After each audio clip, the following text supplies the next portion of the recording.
तर मी आज गेलो होतो दादरमध्ये। मी ऐकलं होतं की दादरमध्ये श्रीकृष्ण बटाटे वडा हे खूप फेमस आहे, जे स्टेशनच्या खूप जवळ आहे।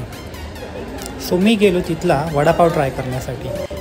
खूप गर्दी होती तिथे। त्यांच्याकडे अजूनही भरपूर सारे मेन्यू होते। सो मी कन्फ्यूज झालो काय घेऊ, पण म्हटलं इथला वडापाव फेमस आहे, सो मी इथला वडापाव ट्राय केला। त्यानंतर मी ऐकलं होतं की इथला बटाटा वडाही फेमस आहे, सो मी इथला एक बटाटा वडासुद्धा ट्राय केला। वडापाव तर मला थंड मिळाला होता, पण बटाटे वडा हा मला गरमागरम मिळाला होता। खूप टेस्टी होता आणि इथल्या बटाटा वड्यासोबत ते पाव देत नाही, फक्त बटाटा वडा मिळतो। वडापाव सेपरेट असतो आणि हा बटाटा वडा असतो, ज्यासोबत पाव नसतो। त्यानंतर तुम्ही बघू शकता त्यांच्याकडे भरपूर सारे मेन्यू होते, नाश्त्याचे, जेवणाचे। प्रचंड गर्दी असते तिथे। मी गेलो त्यावेळेस खूप गर्दी होती। त्यानंतर मी एक ज्यूस घेतला।